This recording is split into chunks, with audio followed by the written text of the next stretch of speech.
don't want to, come into the world and be something you're not. And I feel like when you do that, you're blocking, history Yeah. in the making, because Definitely. who you need to be for the people that needs who needs you at that time in life is so much crucial than being someone you're not.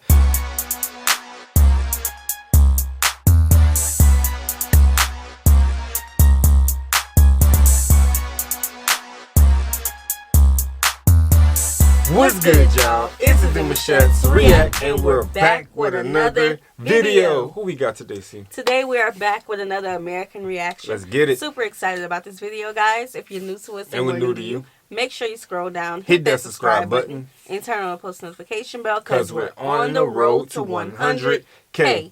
And we cannot get there without you guys, all right? Join the family. Without further ado, let's get into the video.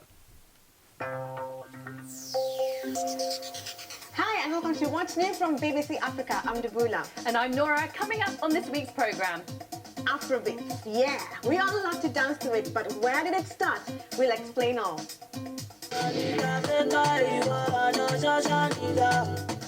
also she's been nominated for Best Female Afrobeats Artist this month. Nigerian superstar Tenny tells us why her type of music is finally becoming recognised worldwide. I think the world is paying attention. I think we're getting, recognized, and it's time for Africa. And Eddie Kenzo tells us why he's passionate about making a difference and giving back to the children of Africa. That's good. My story, childhood, street life, struggling, hustling, has taught me a lot, and it's the reason why I'm doing all this. Yeah, similar. I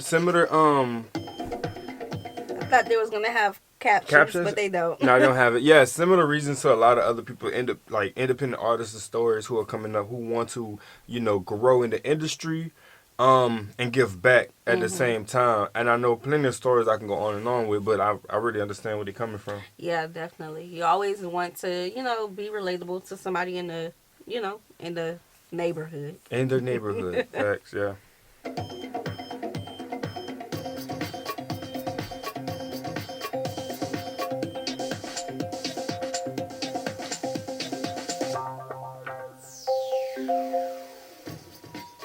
Welcome to BBC What's New, and it's a special show on African music. African pop music has been an ongoing success these last few years. And the success of it has been put down to the growth of Afrobeats. So, before we meet some of the stars, let's find out where it all began. Here's our girl Yvette to explain. It all started back in the 1960s in Lagos, Nigeria, when Afrobeat wasn't called Afrobeat, but it was known as Afrobeat. That's right, without the S. The mind behind Afrobeat was this guy, Fela Anikulapo Kuti.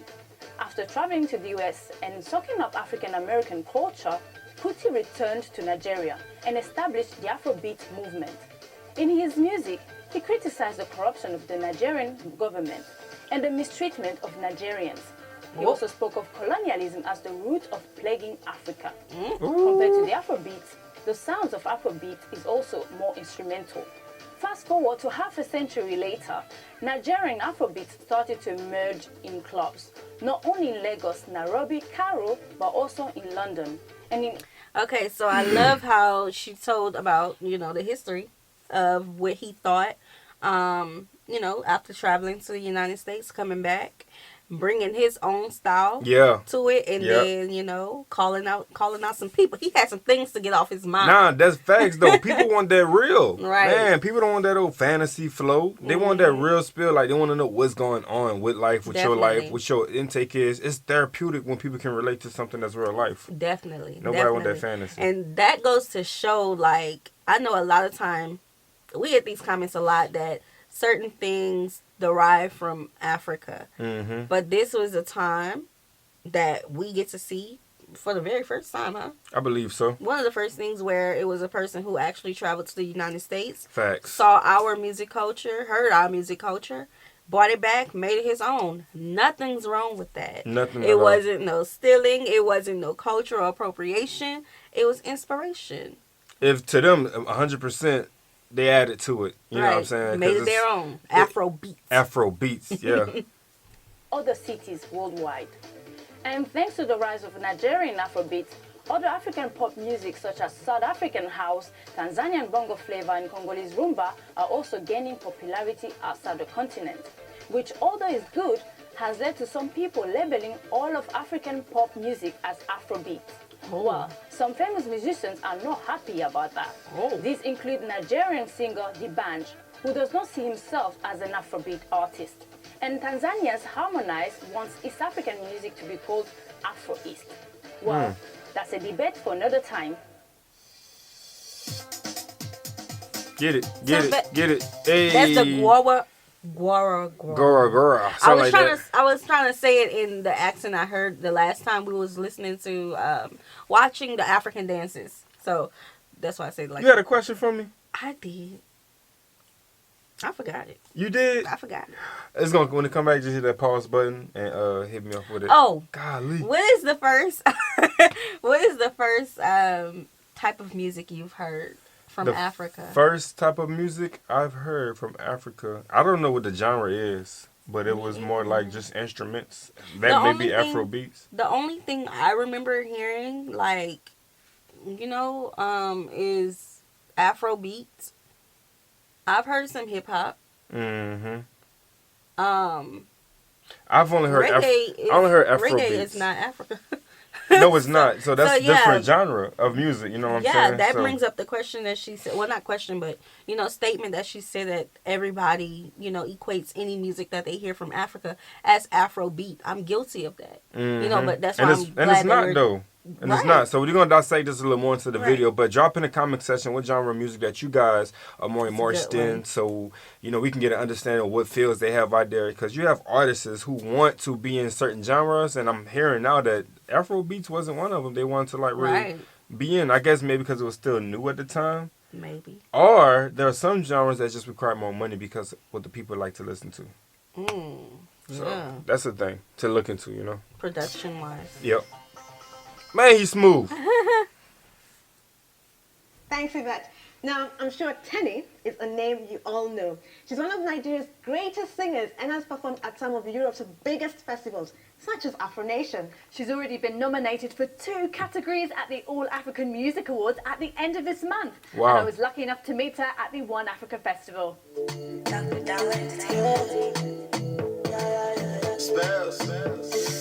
That's a smooth sound she got. She made her breakthrough after releasing the hit single Aska Maya in 2018. Hey, put her link in the comment section so we can go check this video out. Nigerian superstar Teniola Apata, who's also known as Tenny Entertainment, is bringing her unique sounds and style to the Afrobeat scene, which she says is developing faster than ever before. It's evolved. I think the world is paying attention. I think we're getting, recognized, and it's time for Africa. Really. Now's the time. Yeah, I feel like, man, I think if I heard her correctly, she's so soft-spoken. Yeah.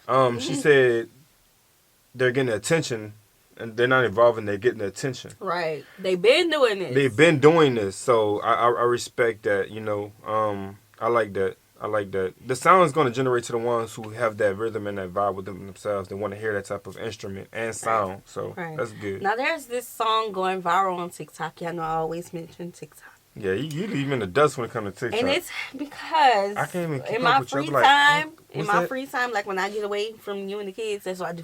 Be on TikTok. And then she comes saying these TikTok songs. I'll be like, what's that? Oh, that's TikTok? Yeah. Yeah, there's this song. I can't think of the lyrics right now, but I just love it.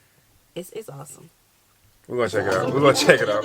So why did Tenny become a musician in the first place? Passion. I just knew that I had to leave the world better than I, met it. And music is one tool that I know will help me achieve that goal. Mindset is key. I like that. As well as writing and singing her own songs, Tenny brings her own unique dress sense, despite having pressure to look a certain way in the industry. I love this outfit. Thank you. This is my kind of style. Thank you. I like having these shades. You're not wearing much makeup. No makeup. All I'm saying is, makeup is not bad. If that's your thing, then go for it. But if it's not your thing, don't let people force you to be what you're not. hey man, my skin is beautiful. I'm very comfortable in my skin. I'm proud of my color and where I'm coming from, who I am. This right here tells a story of my forefathers and my generation. That's a bar. So the best thing I can do is to be myself, and that's what I'm doing. Was there a lot of pressure for you to dress a certain way when you first A lot of started? people told me if you don't do that, you're not gonna make it. But I always knew I didn't want to rob the world of me. You know, what happens then if I'm somebody else? Then what happens Definitely. to me? What happens to what I was sent to the world to do? That just goes to waste trying to be somebody else when I can be myself and encourage other people to be themselves. What's your message to young children across the world, on the continent, who want to get into Afrobeats? Who, it's becoming a big, big business. Be yourself. Be fearless. Believe in God. Can you give me a bit of an acapella of your latest song? Is to say I get a superpower. Oh, Sound like a music. Yeah.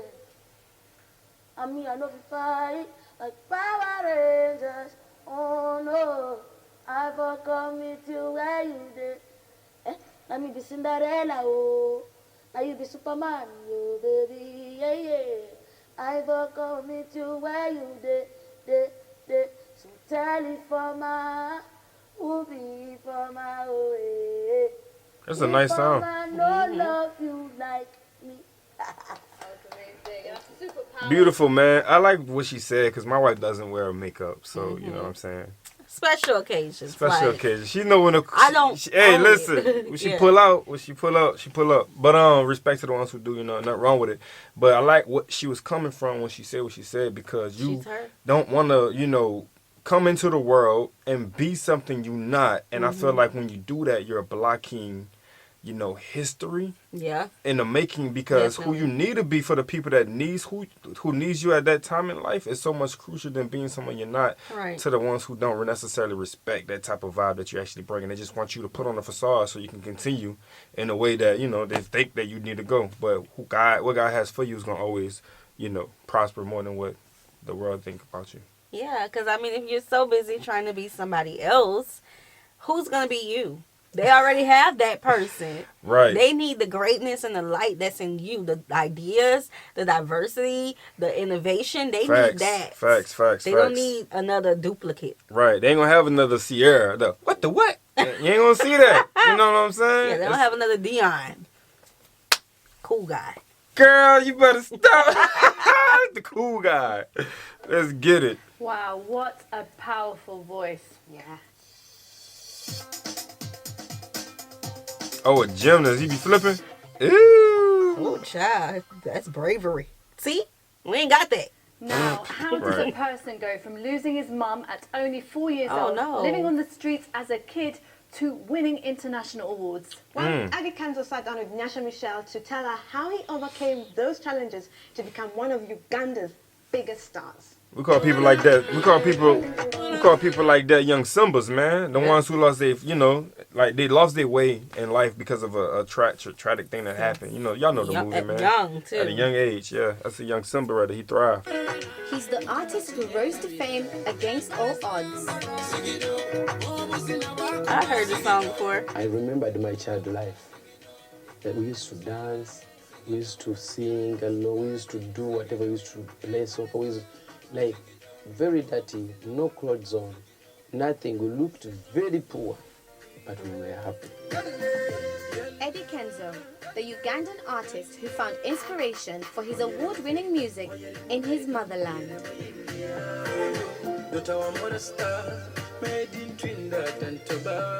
When you come to our streets, you're gonna see people on the streets playing drums, singing. Namasuba natete namugongo, namasuba natete namugongo, Kampala Masaka, Barala, whatever. It is nice. It's such a good feeling. So I'm like, Africa's actually also good and so much blessed. Hey. You were homeless for some time after you lost your mum when you were a child. And so how did that impact your desire to give back to the youth of today? I decided to use my story. Childhood, street life, struggling, hustling has taught me a lot, and it's the reason why I'm doing all this. It has impacted me to make sure that I change the community. When I saw the ghetto kids, I called their manager. I'm like, guys, I have a good concept.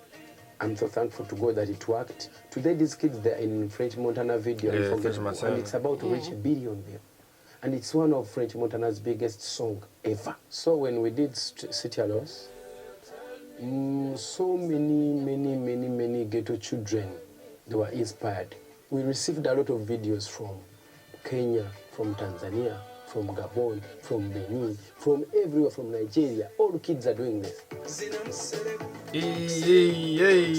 So it's one of the ways that you choose to help them, Yeah. featuring them in your music videos. In my music videos, like I'm like, this is the song.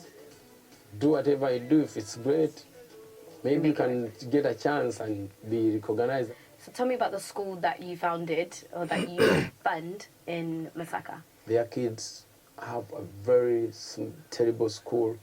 It is like a house. They have no shoes, they have no uniform, but I'm trying to get what I can to fund this school, and I'm doing that every time. I just found it powerful that he came from a situation to where he was a child poor and he had really no direction. And then when he finally peaked and he found out what he wanted to do in life and who he was, he knew where he needed to go once he made it to a certain level. And that's back to where he was traumatized and hurt and confused and conflicted. He know the feeling, so why not? I mean, that's beautiful, actually, man. Definitely. Our life's goals and missions in life is always attached to another person. Our people. Always. Buy uniforms, I buy them shoes, I buy them books, pens. I'm still on that level. You beat some African artists to win the Favorite African Star Award at the Nickelodeon Kids' Choice Awards in 2018. How did that make you feel? It is unbelievable. It is such a great feeling I can't even explain. Me, I grew up not watching TV. You can't believe I didn't know about Nickelodeon until my nomination. Wow. Yeah. So because it's such an international platform, how did it make you feel that one, you were nominated, then you even won? I saw the show. That's huge. How people cry, these people, big people cry to get one, and I'm like, should I faint right now or not? What would be one of the most important pieces of advice that you would give young people who look up to you? Don't copy and paste. Just get inspired and change something. Come with some uniqueness about that. Best advice. Yeah.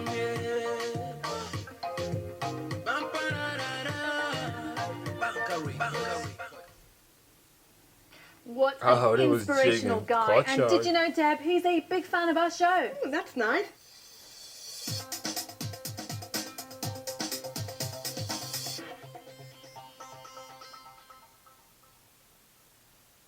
Well, coming up on BBC What's New. Uh-oh. A kid. A kid. We meet the next generation of Afrobeat stars who are making music by going back to their roots. Stay with us here on BBC What's New. Wow.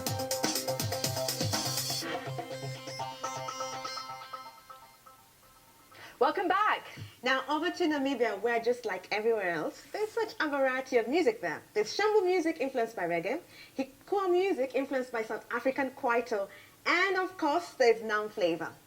But Gaza, undoubtedly the biggest musician in Namibia, says he doesn't fit into any of these categories and he's trying to create something very different. Well, I caught up with him.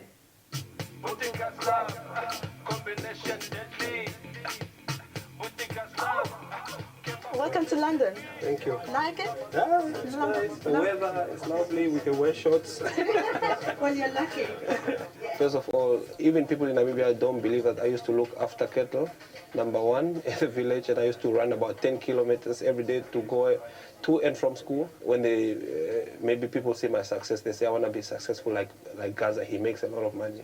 Do you make a lot of money? I hustle from outside of music, and I take that money and put it in music. He invested in himself. Right. What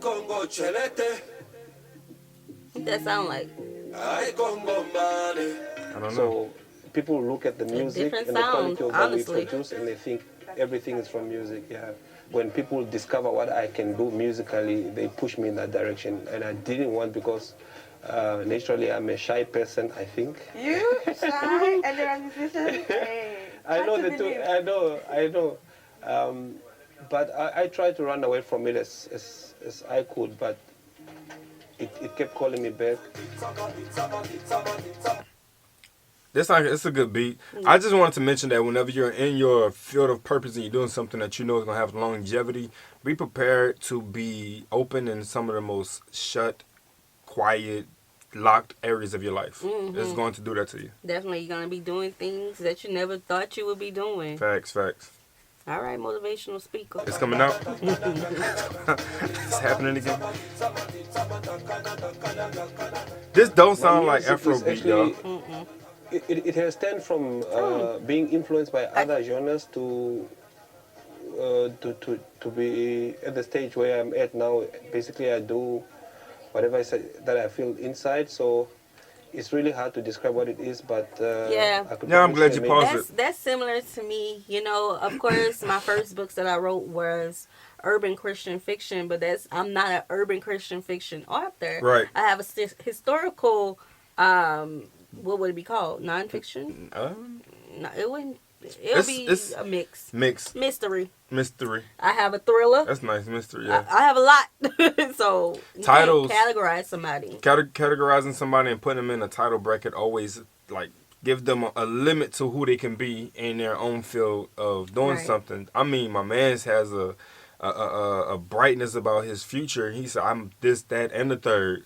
So I can't really be put into a bracket. My wife has a bright future in her future when it comes to her thing, so she can't be put in the bracket. Right. So it's like you.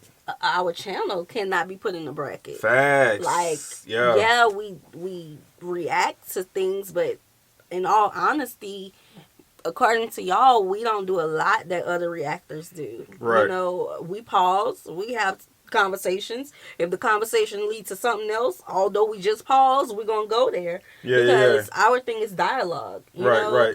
And I think because we have chemistry of being husband and wife, we get to drift like that because we know each other. Oh, we get to run. You know, we be more than drift. We be running with it. You can't categorize us. Nah, you can't. Be African urban if it exists, because it's all about what's young, what's hip, what's happening. He's made music for the people like the wave could change tomorrow and he know how to fit with it, you know what I'm saying? Yeah, like it's see again we just paused after we just paused. Like but anyway, like it sounds like something in a club, but not just a regular club. It sounds like a lounge, like a sexy grown and sexy lounge, you know, like a cigar club, something like that. Yeah, that's what it sounds like. Yeah, I like that. Influenced by South African Kwaito music. But now I'm incorporating a lot of my tradition in my music and just creating something that feels good for me. And who's gonna stop? Until today, I listen to everything. I listen to Pavarotti, Andrea Bocelli, and all that is what influences me to my selection of instruments, for instance, and it's what influences me to create what I create.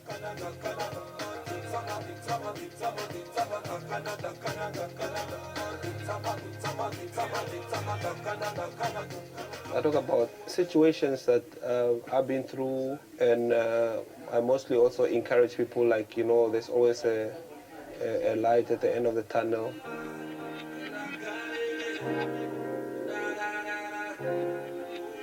You know the history of Africa and the African children, what they went through, and they continue to go through.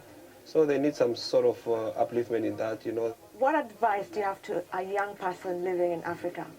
I would just say maybe to avoid negative energy. Negative energy is just too heavy to carry. You know, somebody will have beef with you, and then you want to beef back, and all that admin. What we told y'all last time, y'all need to be energy conscious. Yeah, that's the word. That's Energy the bar. conscious. Yeah, you want to be energy conscious. Yeah, you just stay positive, you know. If you want to beef me, it's fine. You carry that, you know, that baggage, you know. But I'm free, you know. Freedom, you know, just to be able to dream and just, you know, work on your dreams. It doesn't matter what it takes, how long it takes. As long as you're focused, you're gonna get there. Yeah. You're gonna get there. Because what's meant for you is for you and for nobody else. Amen.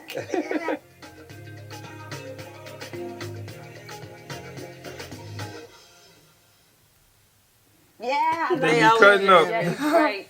So moving on from meeting the established stars to the next generation. Triple R and Z are a group of young singers aged between 7 and 12, but they're already making a name for themselves. Although they were born and raised in London, Triple R and Z haven't forgotten their Tanzanian roots. That's right. They sing in Swahili and have become a big success following several hits going viral. So let's go and meet them. My name is Rihanna from Triple RZ and I'm 12 years old. My name is Rahul and I'm 9 years old. My name is Rafe. I am 7. My name is Zaid and I'm 10 and I'm from Triple RZ and I'm the Z in Triple RZ.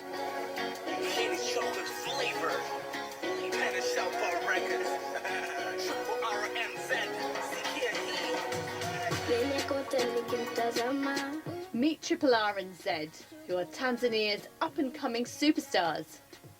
We got into singing because there was an incident a few years ago that our cousin died, and so we just wanted to make our family more happy. So we just started to make a YouTube channel. Wow.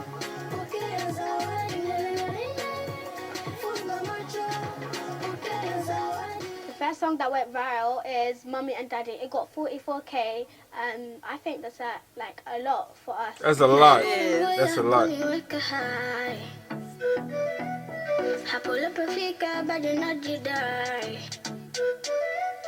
Thanks, Daddy, I'm Mom.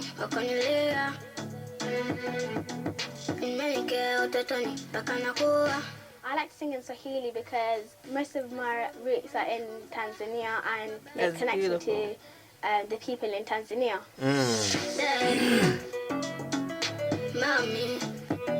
That's like how it is in the South. Like if you in the South, they make South music for their people because they know when they hear it, they're going to jig, they're going to bounce. Yeah. Even for like the Mardi Gras floats or the jazz or the Zydeco, it's like, yeah, I feel where you're coming from. Definitely.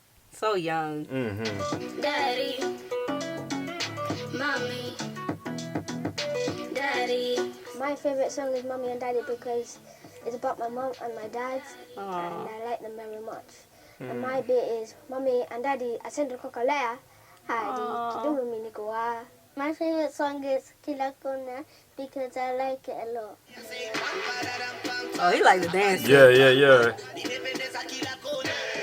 My favorite song from Triple R and Z is Kila Kona because it's more like a jumpy song. Energy. Look at him.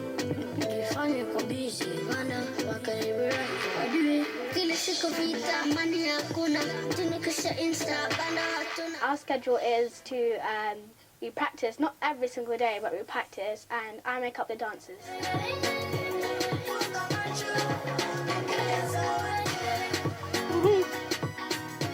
Yeah. My advice to kids that who want to be a singer, you should also educate yourself, but also carry on singing to follow your dreams, and you can do anything as long as you follow them.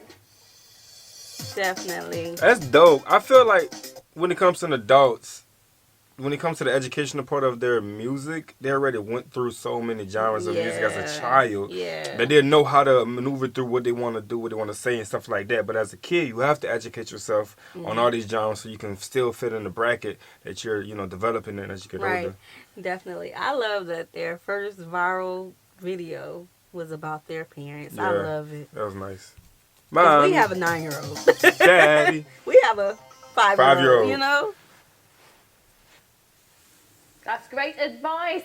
Now, Deb, we've been talking about a range of African music, but have you heard of Afrofuturism? Afrofuturism? What is that? Is it like looking into the future? Kind of, Deb. The group making this type of music are called Gato Preto, and it's composed of a variety of global beats from Africa to Latin America. And our friend Ben caught up with them.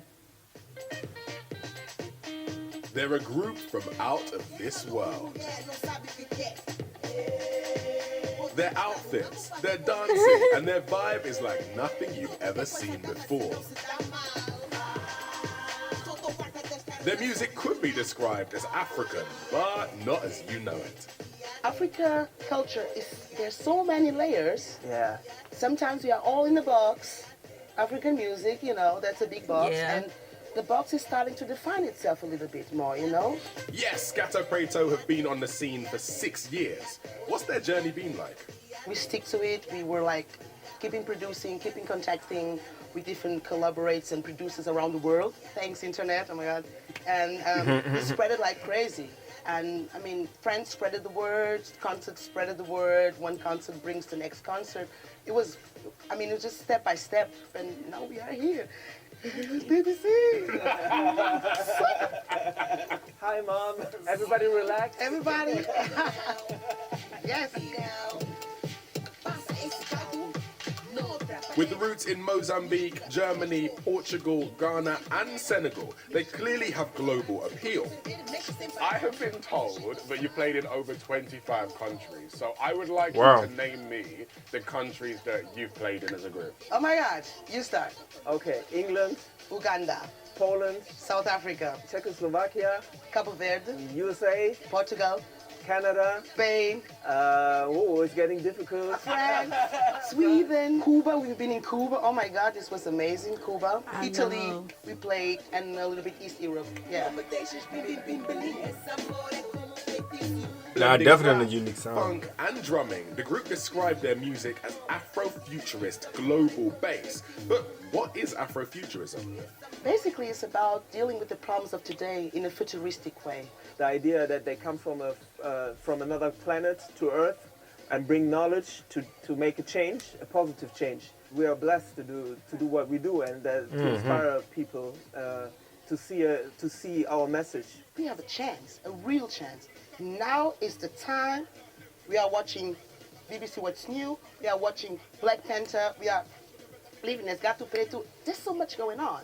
It's the time now. What is the reception like to this different music? Everywhere is very different. You know, the energy is good. You feel the energy is good. So people are there dancing, are sweating, are committed to the concert. We are representing our culture, but with a modern twist. So we have to, like ambassadors, we have to come, learn, see how it is, and just bring that energy out, and people love it. Gato Preto don't just put on a show, they make a scene. Look who's making the big arts. Look who's making big fashion, big arts, big music. We are survived people. We come from warriors that struggle through stuff. We came out of slavery, you know, and to be able to sit here at BBC What's New, it's huge. It means there's a possibility for everybody.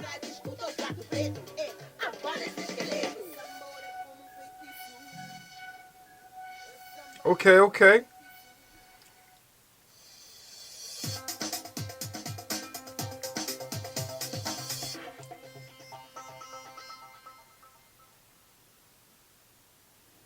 Well, that's all from the BBC What's New team this week. So look, I wanted to say that comment for the last one, but let me know what y'all think about this and what you think about this.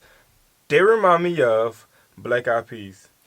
Yes. Is it hitting for you? Definitely. I'm just saying, that's the vibe I'm getting. They futuristic. I was gonna say like the Rockstar Pop. Rockstar Pop as well too. Yeah, that definitely fit in that genre. Yeah. They dope. Yeah. So this was a good, documentary. Well, it wasn't a documentary. Good show about Afrobeats. We learned that it's not just one beat.